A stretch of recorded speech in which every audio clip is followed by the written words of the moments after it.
Live. All right. Here we go. It's gonna go live in about 2 minutes.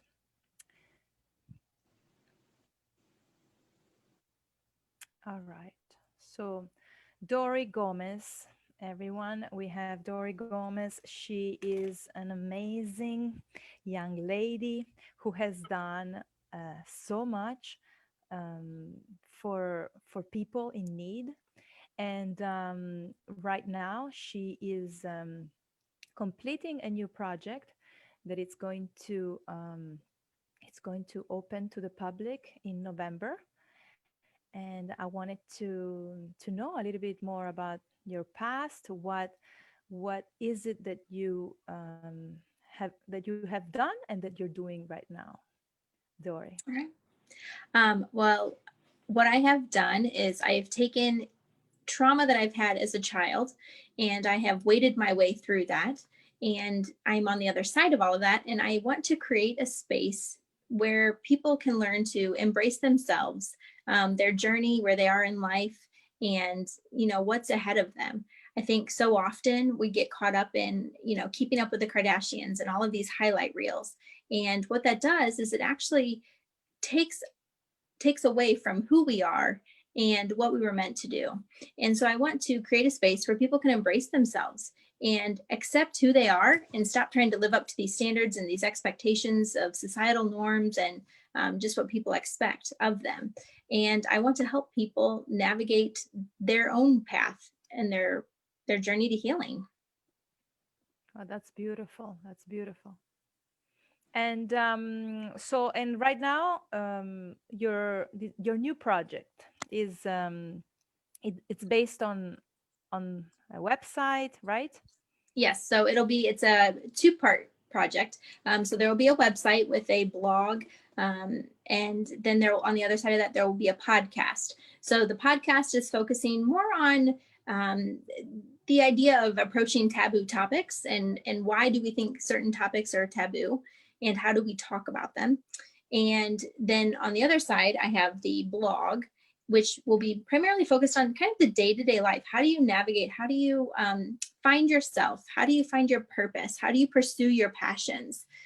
What does that look like when you're maybe stuck in a place of desperation? Be that you're facing depression, be that you just are kind of stuck in doing the same thing every day over and over. And how do you break out of these cycles? How do you create new habits? How do you reach the top of Maslow's hierarchy of need of self-actualization? And so what I have found just by interviewing people, like I love asking questions, I love connecting to people. And what I have found in all of my years of just talking with individuals is that we often get stuck in the area of love and belonging and our esteem needs. And we can never move past those things because so often we are looking for love and belonging in the wrong places, or we're trying to have these needs met by these ever changing places in society, be that through our job, through our titles. And there is a better way to go about realizing those needs so that you can achieve the best part of you. So you can actually self-actualize and be the best version of yourself. Oh, wow. And you have told me that you actually you have been in prisons too to talk to people and prisoners, and you have helped people, and also they have helped you, correct? Yeah. Yes, absolutely. So I joined prison ministry thinking that I was going to go in and help all of these women. I was going to help them identify where their problems were in their lives and how to overcome them. But instead, what actually happened was they ended up helping me. They helped me realize that freedom doesn't exist in what you do in your everyday life so as much as it exists within your mind. So freedom is a state of mind. And what I encountered when I went into prisons were these women who were locked up, incarcerated, some of them for the rest of their lives, some of them with 30 and 40-year sentences, but they were so free. They were free in the way that they carried themselves and the things that they said and they felt. I've never seen a more raw, um, or vulnerable or transparent place in all my life. And it inspired me to figure out, well, how did these women achieve such freedom being locked up? How did they elevate their minds to come to a place where they love living life, whether it's behind bars or not? That they're embracing who they are, they're embracing what they've done, and they're taking their past and they're not allowing it to inform their future, but they're allowing it to propel them further than they imagined. Wow, that's beautiful and very very profound. It's amazing. I never thought of that, and I never heard of this type of stories. You know, that people are inside. You take it for granted that it's all in your mind. It's all in your mind. This It is what, is. and And I can't tell you, even when I was younger, I used to work in a nursing home as a unit assistant. Is still to date one of my very favorite jobs. But I used to love engaging with the older people, and they might be confined to wheelchairs. Some of them might be paraplegic or quadriplegic, and so in my mind, I thought that they just must be miserable. And sitting alongside of them and just conversing with them, I realized that again, misery was a choice. They still were, so many of them were able to find joy and happiness in their circumstance, and even were thankful for the situation that they were in because it allowed them to live. And even though they were living in a nursing home or maybe confined to a wheelchair or even a bed, they felt that they had even a greater purpose. And that's always been, I've always just been so curious about how and why that happens. wow, that's and you also you help people through religion too, no? Through Yes. you help Yes. them, yes. What I have realized is I lost my mother as a child. And so when that happens, a part of you kind of, you feel like dies as well, like a piece of your identity. And so I went throughout for 20 years trying to figure out, who am I? Why am I the way I am? Why do I think the way I think? Why am I so different from everybody else? And I thought it was all of my circumstances that informed who I was, but that wasn't the case. Who I am was created long before I existed.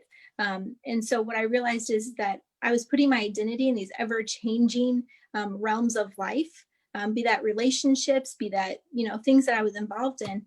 And what I finally came to realize is that my identity has to be in something that's unchanging. It has to be in something that is forever true, something that doesn't change on a whim of a feeling or an emotion or a political tide. And the only unchanging thing that I was able to find later in life was Jesus. And God is unchanging. And I have found strength in that. I have found healing in that. And it's also the very common thread that I have found in through all of these stories of people who have overcome incredible feats or have found freedom even in bondage. Wow, that's very nice. And so you don't use, you basically, what do you use? You use the Bible as a way of a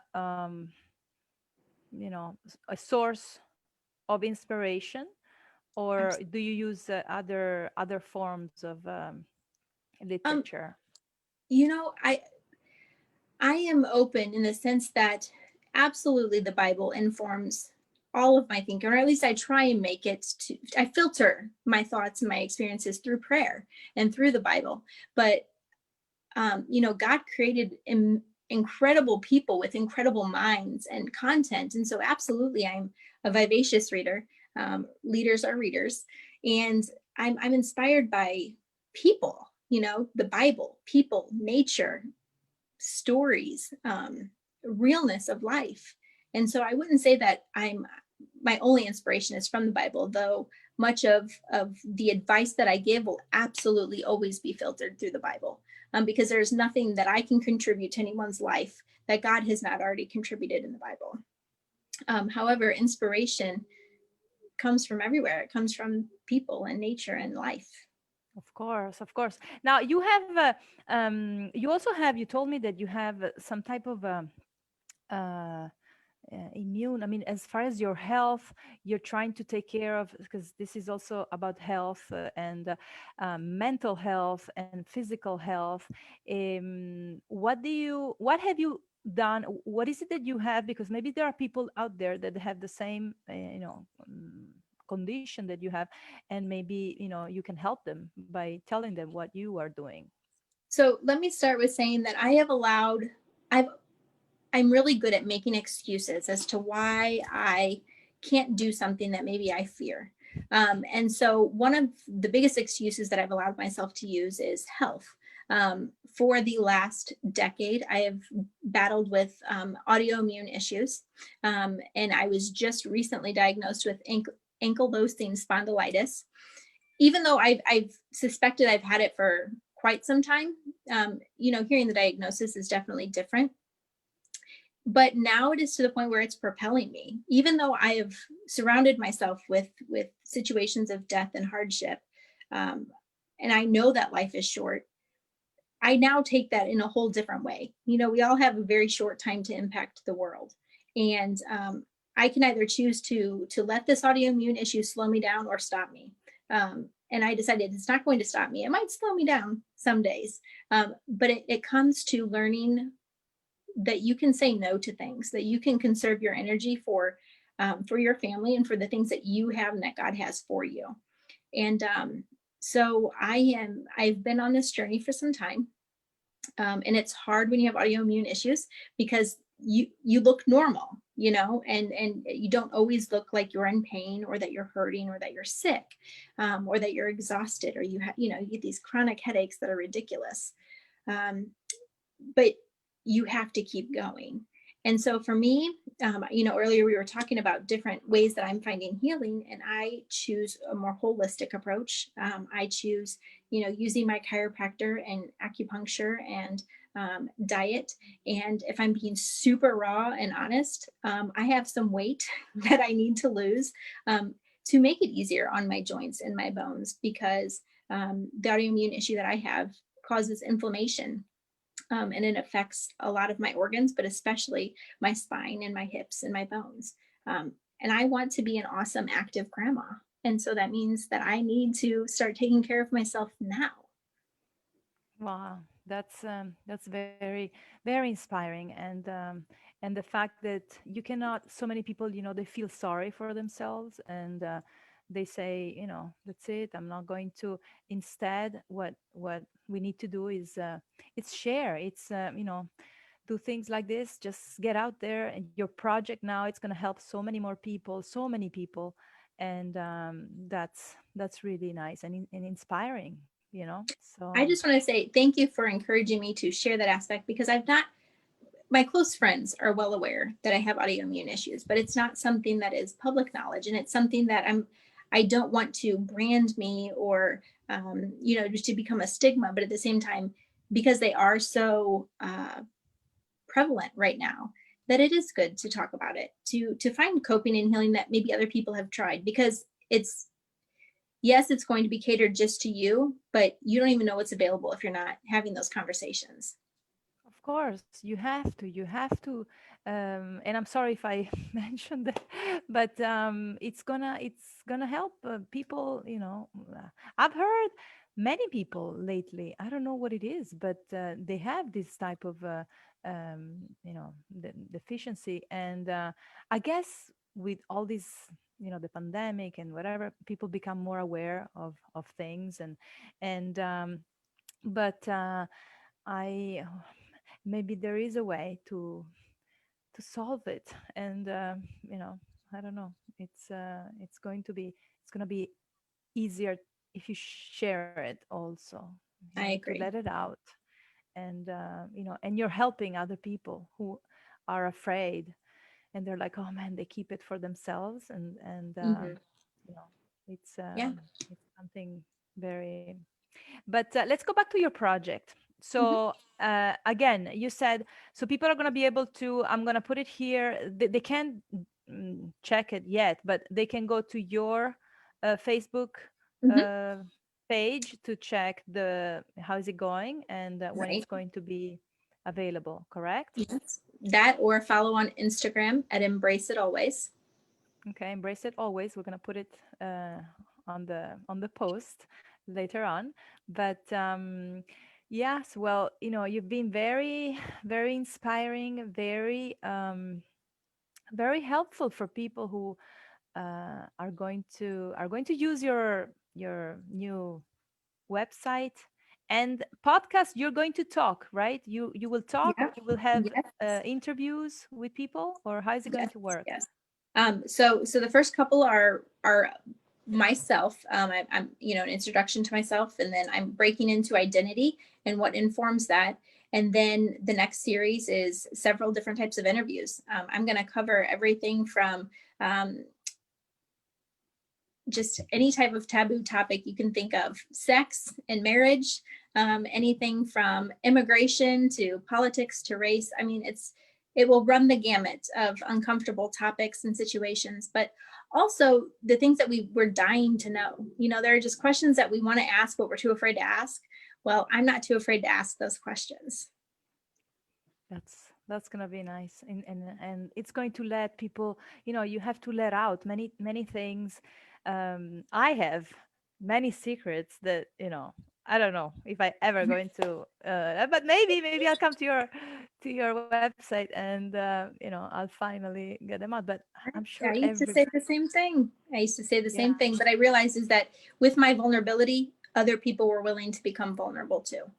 And I think that this world needs more transparency, realness, and vulnerability than ever before. absolutely. Absolutely, Dory. Yes. And you are an angel on this planet. And yes, yes. And well, I thank you very much for being here. Thank you. I'm sure it's not going to be the last time, but I'm going to check on you, and we keep in touch. So thank you, everybody. This was Dori I, Gomez, and follow her. I'm going to put all her information soon, if all goes fine. And I'll see you next time. Okay. all right. Take care. Bye bye. Bye. Bye, Dory. Bye. Bye.